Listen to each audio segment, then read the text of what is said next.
Hello guys, welcome to our YouTube channel. तो इस video के अंदर हम डिस्कस करेंगे क्लास 10th का chapter number first real numbers, जिसकी एक्सरसाइज 1.4 का question number third. Question number third है हमारे पास, the following real numbers have decimal expansions as given below. In each case decide whether they are rational और not. If they are rational and of the form p upon q, what can you say about the prime factors of q. ठीक है, आपके पास में part दिए हुए हैं first, second and third. आप इन तीनों पार्टों को यहीं पे डिस्कस करेंगे हम इसी वीडियो के अंदर। ठीक है, बहुत छोटे छोटे से पार्ट्स हैं, कोई प्रॉब्लम नहीं होने वाली है। बस आपको क्या दिखाना है, यहाँ पर क्वेश्चन आपसे पूछ रहा है कि यार ये रेशनल और इरेशनल कौन सा नंबर रेशनल है। इन तीनों पार्ट के अंदर आपको देखना है कौन सा नंबर रेशनल है और कौन सा नंबर इरेशनल है। ठीक है, और आपसे पूछा है कि real numbers decimal expansion as given below. आपको डेसिमल एक्सपेंशन दी हुई है। Decide whether they are rational और नॉट, जैसा कि मैंने आपको बताया कौन रेशनल है कौन इरेशनल है। इफ़ दे आर रेशनल, अगर रेशनल है and of the form p upon Q, अगर वो रेशनल है और पी अपॉन क्यू के फॉर्म में है, तो what can you say about the prime factors of. तो आप क्या कहना चाहते हो, मतलब क्या कह सकते हो आप इनके बारे में कि प्राइम फैक्टर्स ऑफ क्यू, जो पी अपॉन क्यू है, क्यू की क्या कंडीशन होगी यहाँ पर, वो आपको बताना है। क्लियर है बात। तो चलिए यहाँ पर शुरू करते हैं हम। सबसे पहले तो मैं आपको एक क्लास आगे ले जाता हूँ, एक क्लास पीछे ले जाता हूँ, सॉरी आगे नहीं पीछे ले जाता हूँ। आप अभी 10th में हो ना, आप अब 9th को याद करो। 9th में क्या सीखा था हमने, जो नंबर सिस्टम जो चैप्टर था हमारा फर्स्ट नंबर सिस्टम, वहाँ पर आपने ये चीज़ें सीखी थी, रेशनल नंबर और इरेशनल नंबर। ठीक है, और रेशनल नंबर और इरेशनल नंबर में क्या डिफरेंस होता है ये भी हमने सीखा था। रेशनल नंबर क्या होते हैं तो मैं आपको बताता हूँ, देखो आप समझना, बहुत अच्छी चीज़ है ये इस चैप्टर के लिए। रेशनल नंबर्स 2 टाइप के होंगे। ठीक है, एक तो होगा रेशनल नंबर टर्मिनेटिंग, ठीक है, और एक होगा non terminating but repeating and repeating. ठीक है, जो नॉन टर्मिनेटिंग हो और रिपीटिंग हो वो भी रेशनल नंबर की कैटेगरी में आएगा, और टर्मिनेटिंग होगा वो तो रेशनल नंबर होगा। सिंपल सी बात है। ठीक है, और इरेशनल नंबर क्या होता है, इरेशनल नंबर क्या होता है, इरेशनल नंबर होता है हमारा नॉन टर्मिनेटिंग के साथ में वो नॉन रिपीटिंग भी होता है। नॉन टर्मिनेटिंग के साथ में non terminating and non repeating या नॉन रिकरिंग बोल सकते हो आप। क्लियर है बात, ये चीज़ें समझ में आ रही है आपकी। अब देखो मैं थोड़ा सा आपको यहाँ पर समझाता हूँ। ये तो हो गई बात हमारी किसकी। अब आपने एक कॉन्सेप्ट समझाता हूँ वहाँ पर बार वाला। कुछ क्वेश्चंस थे आपके और वहाँ पर बार लगी हुई थी। ठीक है, जैसे कि फॉर एग्जांपल 1.27 और 27 पे ऐसे बार लगा दी। क्या इसको अपन पी अपॉन क्यू के फॉर्म में लिख सकते हैं? आप कहोगे जी हाँ सर लिख सकते हैं, हमने 9th क्लास से पढ़ा था। तो बार वाले जितने भी क्वेश्चंस होते हैं वो मतलब क्या होते हैं, बार मतलब क्या होता है, बार मतलब ही होता है रिपीटिंग।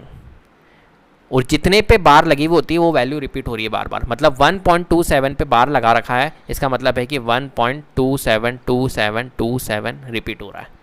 ठीक है, और रिपीटिंग वैल्यू क्या होगी, नॉन टर्मिनेट हो रहा है, टर्मिनेट भी नहीं हो रहा है और रिपीट भी होता जा रहा है। तो नॉन टर्मिनेटिंग एंड रिपीटिंग क्या होता है, रेशनल नंबर ही होता है।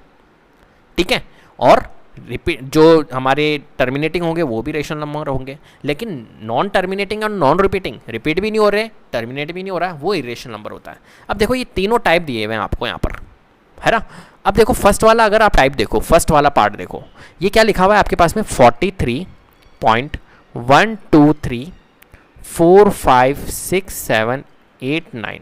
इसने तो भैया नंबर लिख दिए, गिनती लिख दी। ठीक है, तो 43.123456789। ठीक है, अब मुझे एक बात बताओ, क्या ये रेशनल नंबर है, क्या ये इरेशनल नंबर है? दोनों में से क्या होगा? तो सिंपल सी बात है यार, रेशनल नंबर होगा, क्योंकि मैं इसका पॉइंट हटाऊंगा और पॉइंट लगाने के बाद में नीचे 1 2 3 4 5 6 7 8 9 कितने जीरो लगा दूंगा, 10 के साथ में 1 के साथ में 9 जीरो लगा दूंगा। या मैं लिख सकता हूँ 10 की पावर 9। लिख सकता हूँ या नहीं लिख सकता हूँ, जल्दी से बताओ। लिख सकता हूँ ना। ठीक है, चलो तो ये तो बात हो गई हमारी कि ये नंबर जो है 43.123456789 ये हमारा रेशनल नंबर है। ये बात तो हमारे को समझ में आ गई। बट फिर ये आगे पूछ रहा है, चलो ये रेशनल नंबर है तो क्यू की कंडीशन बताओ कि यहाँ पर क्यू की क्या कंडीशन होगी, क्या क्यू आएगा यहाँ पर। तो देखो अब आप चीज़ों को समझना, जितने भी रेशनल नंबर्स होते हैं, अगर वो रेशनल नंबर के डिनोमिनेटर में 2 की पावर m और 5 की पावर n के फॉर्म में है तो वो क्या होंगे, हमारे टर्मिनेटिंग। जैसा कि फर्स्ट वाले क्वेश्चन में सीखा था। फर्स्ट वाला question he non terminating and terminating का था, non terminating and repeating and terminating, वो रेशनल नंबर वाला था। क्लियर है, याद आ रहा है? तो फर्स्ट वाला क्वेश्चन अगर उसको याद करो तो देखो ये वाला जो नंबर बन रहा है ना 10 की पावर 9, क्या मैं 10 की पावर 9 को मैं ऐसा नहीं लिख सकता हूँ क्या 2 की पावर 9 इंटू 5 की पावर 9? लिख सकता हूँ, क्योंकि 2 की पावर 9 और 5 की पावर 9 मर्ज होके क्या हो जाएगी 2 इंटू 5 की पावर 9, देन ये क्या हो जाएगा 10 की पावर 9। तो 10 की पावर 9 को 2 की पावर 9 और 5 की पावर 9 लिख सकता हूँ ना, मतलब कुल मिलाकर ये 10 की पावर 9 2 की पावर और 5 की पावर के फॉर्म में है। अगर ये 2 की पावर 5 की पावर के फॉर्म में, इसका मतलब है कि ये क्या होगा हमारा टर्मिनेटिंग होगा। होगा या नहीं होगा, जल्दी से बताओ। टर्मिनेटिंग होगा। तो इसके लिए हमारे को क्या लिखना है, पूरी स्टेटमेंट देखो आप कैसे क्या लिखेंगे इसको। तो सिंस, मैंने आपको पूरा समझा दिया, this number has, since this number has terminating decimal expansion, terminating decimal expansion, it is a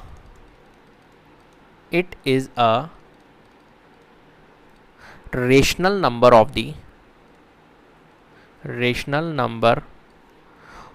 of the form P upon Q, and Q is of the form, मैंने आपको बताया ना Q is of the form 2 की power m into 5 की power n, 2 की power m और 5 की power n के फॉर्म में है।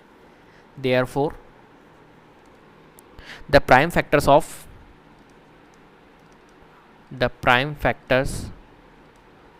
of Q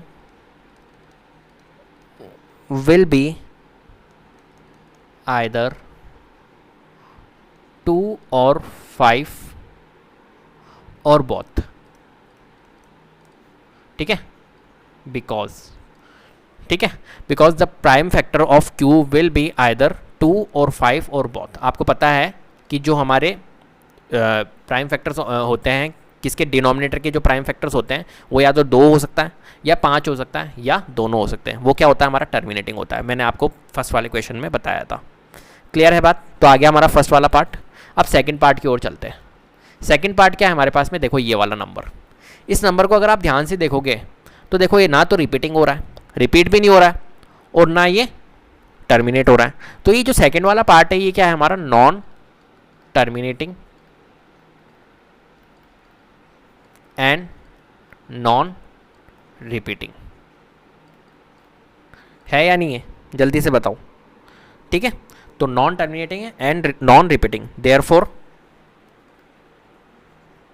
the given number is irrational number. मैंने आपको बताया था, वीडियो स्टार्ट हुई थी जब भी बता दिया था मैंने, इरेशनल नंबर। क्लियर है बात? Non terminating and non repeating वाले क्या होंगे, इरेशनल ही होंगे। और रेशनल में 2 होते हैं, terminating and non terminating and repeating. अब थर्ड वाला पार्ट, ये तीनों कैटेगरी आ गई, तीनों टाइप आ गए यहाँ पर एक तरह से। थर्ड वाला पार्ट देखो, ये बार वाला आ गया, मतलब रिपीटिंग वाला आ गया। टर्मिनेट तो है, नॉन टर्मिनेट एंड रिपीटिंग वाला केस है ये।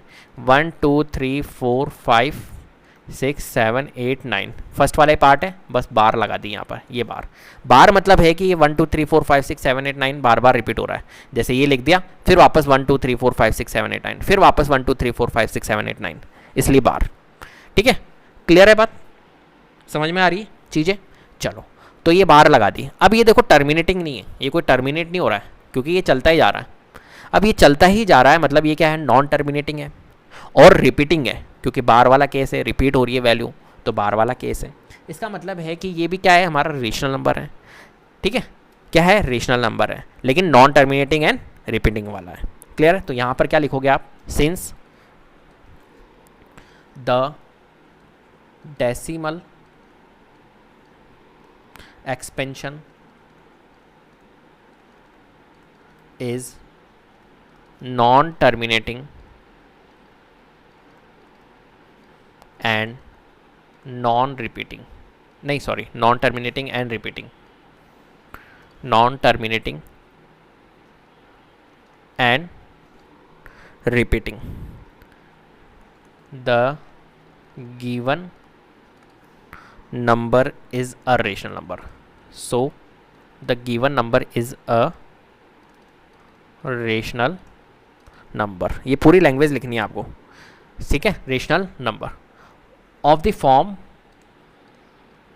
किस फॉर्म में है? P अपॉन Q के फॉर्म में। किस फॉर्म में? P अपॉन Q, वेयर या and Q is not of the form, not of the form 2 की पावर m इंटू 5 की पावर n, ठीक है। The prime, because the prime factors of Q will also have a factor other than 2 और 5। Clear है बात? क्या लिखा हमने कि जो डेसिमल एक्सपेंशन है इसकी नॉन टर्मिनेटिंग एंड रिपीटिंग है, इसलिए ये गिवन नंबर जो है वो क्या है? रेशनल नंबर है। और जो रेशनल नंबर है, ये रेशनल नंबर तो है लेकिन rational number P upon Q के फॉर्म में होते हैं, आपको पता है। तो rational number of the form P upon Q, लेकिन यहाँ पर जो Q होगा वो 2 की पावर m और 5 की पावर n के फॉर्म में नहीं है। अगर 2 की पावर m और 5 की पावर n के फॉर्म में होता तो ये क्या हो जाता? रिपीटिंग वो हो जाता, टर्मिनेटिंग हो जाता, जैसा कि ये वाला केस हुआ है, ठीक है। तो जितने भी बार वाले क्वेश्चन होते हैं वो क्या होते हैं?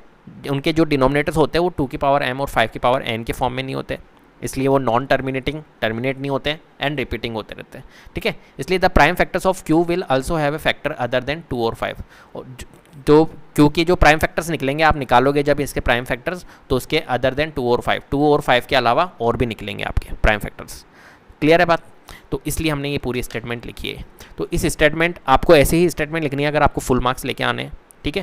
क्लियर है बात? तो वीडियो अगर पसंद आई तो प्लीज़ लाइक कीजिए, शेयर कीजिए और चैनल को सब्सक्राइब कर लीजिएगा। बेल आइकन को जरूर प्रेस कर लीजिएगा, जिससे कि अपकमिंग वीडियोस के नोटिफिकेशन आपको टाइम टू टाइम मिलते रहें। Thank you so much.